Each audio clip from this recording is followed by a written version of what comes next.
ഇപ്പോൾ വി എസിന്റെ വീട്ടിലെ ദൃശ്യങ്ങൾ കുറച്ചധികം സമയമായി അനുരാഗും അതേപോലെ സഹിനും ഒക്കെ നമ്മളെ കാണിക്കുന്നുണ്ട്. വി എസ് ഇനി അവിടേക്ക് എത്താൻ 1.5 മണിക്കൂർ കൂടി എടുക്കും. പക്ഷേ വി എസിനെ കാണാനുള്ള ജനക്കൂട്ടം അത് കിലോമീറ്ററുകൾ പിന്നിട്ട് കഴിഞ്ഞിരിക്കുന്നു അല്ലേ? തീർച്ചയായും ചെയ്തു. ഇന്നലെ 9 മണിക്ക് രാത്രി ലേക്ക് എത്തേണ്ടതാണ് ഈ വിലാപയാത്ര. പക്ഷേ അത് ഇനിയും ഒരു 10 മണിയോ 10 ഒക്കെ ആകും എന്നാണ് പറയുന്നത്. ഇപ്പോൾ 10 മണി കഴിഞ്ഞു.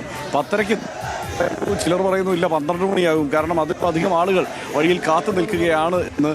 അങ്ങനെ എല്ലാ വലിയ ആപാലവൃദ്ധം ജനങ്ങളുടെ വലിയ അഭിവാദ്യങ്ങൾ ഏറ്റുവാങ്ങിക്കൊണ്ട് അന്ത്യാഭിവാദ്യം ഏറ്റുവാങ്ങിക്കൊണ്ടാണ് വി എസ് അച്യുതാനന്ദനെ വഹിച്ചുകൊണ്ടുള്ള വിലാപയാത്ര ഇവിടേക്ക് എത്തുന്നത്. അദ്ദേഹത്തിൻ്റെ മൃതദേഹം വഹിച്ചുകൊണ്ടുള്ള വിലാപയാത്ര ഇവിടേക്ക് എത്തുന്നത്.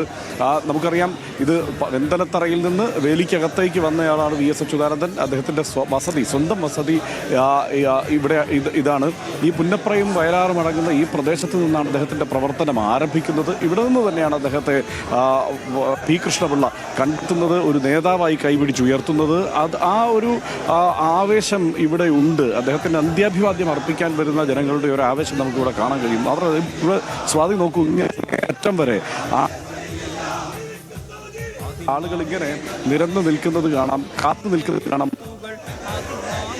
വഴിയോരത്ത് മഴയും നനഞ്ഞ് മണിക്കൂറുകളോളം 2-3 മണിക്കൂർ നിന്നവരുണ്ട്. 2 മണി മുതൽ രാവിലെ വരെ നിന്നവരുണ്ട്. നമ്മളിന്നിപ്പോൾ കാണുന്നുണ്ട് ഈ ഇടങ്ങളിലെല്ലാം വിവിധ പ്രായത്തിലുള്ള ആബാലവൃദ്ധം ജനങ്ങൾ ഇങ്ങനെ വി എസിനെ ഒരു നോക്ക് കാണാൻ വേണ്ടി കാത്തു നിൽക്കുന്ന കാഴ്ച നമ്മൾ കണ്ടു. ഇവിടെ വന്നപ്പോൾ നമ്മൾ കാണുന്നത് ആദ്യം വന്നു എന്ന് പറയുന്നത് ഞങ്ങൾ നീലേശ്വരത്തുനിന്ന് വരികയാണ്, കാസർഗോഡ്. ആദ്യം വി എസ് അച്യുതാനന്ദൻ സീറ്റ് നിഷേധിച്ചപ്പോൾ ആദ്യം നടത്തിയവരാണ് ഞങ്ങൾ. അങ്ങനെ കാസർഗോഡ് മുതലുള്ള ആളുകളാണ് ഈ ആലപ്പുഴയുടെ വിവിധ ഭാഗങ്ങളിൽ ഇപ്പോൾ എത്തിച്ചേർന്നിരിക്കുന്നത്. ഇവിടെ മാത്രമല്ല, വി എസ് അച്യുതാനന്ദൻ്റെ മൃതദേഹം പൊതുദർശനത്തിന് വയ്ക്കുന്ന എല്ലാ സ്ഥലത്തും ഇതിനേക്കാൾ വലിയ തിരക്കുണ്ട് എന്നതാണ് യാഥാർത്ഥ്യം. ഈ വീടിൽ മാത്രമല്ല, ഇനി ഈ വീടിൻ്റെ പരിസരത്തേക്ക് എത്തുമ്പോൾ ഇവിടെ തിരക്കായതുകൊണ്ട് വേണ്ട, ഇവിടെ നിന്ന് അപ്പുറത്ത് ജില്ലാ കമ്മിറ്റി ഓഫീസിലേക്ക് പോയേക്കാമെന്ന് തീരുമാനിച്ച് അവിടേക്ക് പോകുന്നതുകൊണ്ട് ഇതൊന്നും വേണ്ട. ഏറ്റവും ഒടുവിൽ അദ്ദേഹത്തിന് ഒടുവിൽ മുദ്രാവാക്യം അദ്ദേഹത്തിന് വേണ്ടി വിളിച്ചുകൊണ്ട് അന്ത്യാഭിവാദ്യം അർപ്പിച്ചുകൊണ്ട് പിരിഞ്ഞു പോകാം എന്ന് തീരുമാനിച്ച് മാറി നിൽക്കുന്ന ആളുകൾ അങ്ങനെ വിവിധ വന്ന കാസർഗോഡ് നിന്ന് മുതൽ വന്ന ആളുകളെല്ലാവരും ഇവിടെ എന്നത് നമുക്ക് ഈ ഒരൊറ്റ യാത്രയിൽ നിന്ന് തന്നെ തിരിച്ചറിയാൻ കഴിയും. സേതു, അങ്ങ് തിരുവനന്തപുരം മുതൽ ആലപ്പുഴ വരെ എന്നതൊരു ചെറിയ ദൂരമാണ് താരതമ്യേന നോക്കിയാൽ. വളരെ പെട്ടെന്ന് നമുക്ക് എത്താൻ കഴിയുന്ന താരതമ്യേന ഒരു ദൂരം. ആ ദൂരം കടന്നു വരാനാണ് ഇത്രയും താമസിക്കുന്നത് എന്നോർക്കണം.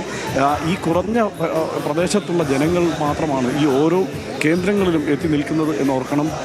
എന്നിട്ട് പോലും കടന്നു വരാൻ എത്രയോ താമസിക്കുകയാണ് വിലാപയാത്ര എന്നതുകൂടി ഓർക്കുമ്പോഴാണ് അദ്ദേഹം എത്രത്തോളം ജനഹൃദയങ്ങളിൽ ഉണ്ട് എന്നത് നമുക്ക് മനസ്സിലാക്കാൻ കഴിയുന്നത്. സേതു, ഇപ്പോൾ വീടിൻ്റെ പരിസരത്ത് തുടർച്ചയായി ഇവിടെ അനൗൺസ് ചെയ്തുകൊണ്ടിരിക്കുകയാണ് ആളുകൾ പരമാവധി സംയമനം പാലിച്ചുകൊണ്ട് ഇരുവശങ്ങളിലും പരമാവധി ഒഴിഞ്ഞു നിൽക്കണം.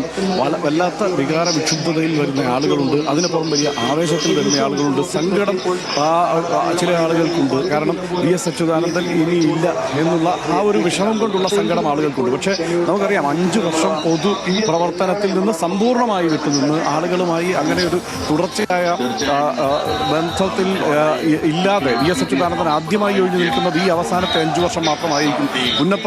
പുന്നപ്ര വയലാർ സ്മാരക ദിനത്തിന് 2019 ഇവിടെ വന്ന് പങ്കെടുത്തതിന് ശേഷം ഇവിടെ നിന്ന് മടങ്ങുമ്പോഴാണ് അദ്ദേഹത്തിന് ദേഹാസ്വാസ്ഥ്യം ഉണ്ടാകുന്നത്. അതിനുശേഷമാണ് അദ്ദേഹം സമ്പൂർണ്ണ വിശ്രമത്തിലേക്ക് പോകുന്നത്. കഴിഞ്ഞ 5 വർഷം അദ്ദേഹത്തിന് വിശ്രമത്തിൻ്റേത് മാത്രമായിരുന്നു. എന്നിട്ട് പോലും ഈ ജനാവലി ഒന്നും അദ്ദേഹത്തെ മറന്നിട്ടില്ല. നമുക്കറിയാം, ഒരു 20 വയസ്സുള്ള ആൾക്ക് വി എസ് അച്യുതാനന്ദനെ അധികം അങ്ങനെ അദ്ദേഹത്തിൻ്റെ പ്രവർത്തന പഥം നേരിട്ട് കണ്ട് പരിചയിച്ച് അദ്ദേഹത്തിൻ്റെ ആവേശം ഉൾക്കൊണ്ടുകൊണ്ട് നിൽക്കുന്ന ആളുകളായിരിക്കില്ല. കാരണം ഒരു 5 വർഷമായി അദ്ദേഹം പ്രവർത്തന രംഗത്തില്ല. ഒരു 15 വയസ്സുള്ളവർക്ക് മാത്രമാണ് അദ്ദേഹത്തെ ഏതെങ്കിലും തരത്തിൽ ആ നിലയ്ക്ക് അദ്ദേഹത്തിൻ്റെ പ്രവർത്തന പദ്ധതിയിൽ നിന്നുകൊണ്ട് അദ്ദേഹത്തെ ഓർമ്മയുണ്ടാവാനുള്ള സാധ്യത.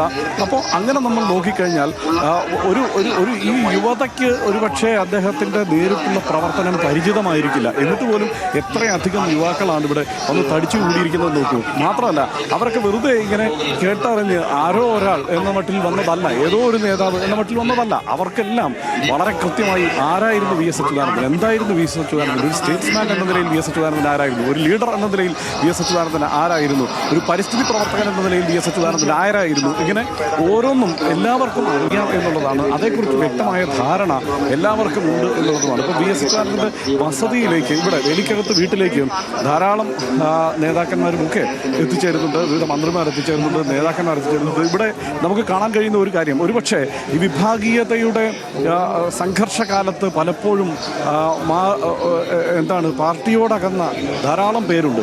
ആ പാർട്ടിയോടകന്ന ആളുകൾക്കപ്പുറത്ത് കൂടുതൽ വിഭാഗീയതയുടെ കാലത്ത് പാർട്ടിയോടകന്ന ധാരാളം പേരുണ്ടെങ്കിലും അവരെല്ലാവരും ഒരുമിച്ച് വരുന്ന ഒരു സാഹചര്യം ഇപ്പോൾ ഇവിടെയുണ്ട്. ഈ വേലിക്കകത്ത് വീട്ടിൻ്റെ മുന്നിൽ നമ്മൾ നോക്കിയാൽ മറ്റേതെങ്കിലും ഒരു പാർട്ടി വേദിയിലേക്ക് വരുന്നതിനേക്കാൾ കൂടുതൽ പാർട്ടിയോടകന്ന ആളുകൾ കൂടി ഈ ഘട്ടത്തിൽ ഇവിടെ വന്ന് ചേർന്നിരിക്കുന്നു എന്നുള്ളതാണ്. ഞാൻ നേരത്തെ പറഞ്ഞല്ലോ, ആദ്യം പ്രതിഷേധം ഉയർത്തി വി എസ് അച്യുതാനന്ദൻ്റെ സീറ്റ് നിഷേധിച്ചപ്പോൾ ആദ്യം പ്രതിഷേധം ഉയർത്തിയ നീലേശ്വരം കമ്മിറ്റിയിൽ നിന്നുള്ളവർ പോലും, നീലേശ്വരത്ത് നിന്നുള്ളവർ പോലും ആ മുദ്രാവാക്യം വിളിച്ച് 2006 തെരുവിലിറങ്ങി അങ്ങനെ പലപ്പോഴും പാർട്ടിക്ക് തന്നെ പുറത്തു പോകേണ്ടി വന്ന ആളുകളിൽ പലരും ഇവിടെ എത്തിച്ചേർന്നിട്ടുണ്ട് എന്നുള്ളതാണ്. അങ്ങനെ പുന്നപ്രയിലെ വീട്ടിലേക്ക് അതായത് ആ നിലയ്ക്ക് വ്യക്തിപരമായി അടുപ്പമുള്ള കൂടുതൽ ആളുകൾ എത്തിച്ചേരുന്നത് പുന്നപ്രയിലെ വീട്ടിലേക്കാണ്, ഇവിടെ വേലിക്കകത്ത് വീട്ടിലേക്കാണ്. അവിടെ അദ്ദേഹത്തെ കാത്തു നിൽക്കുകയാണ് ഈ കാണുന്ന വലിയ ജനാവലി. സേതു.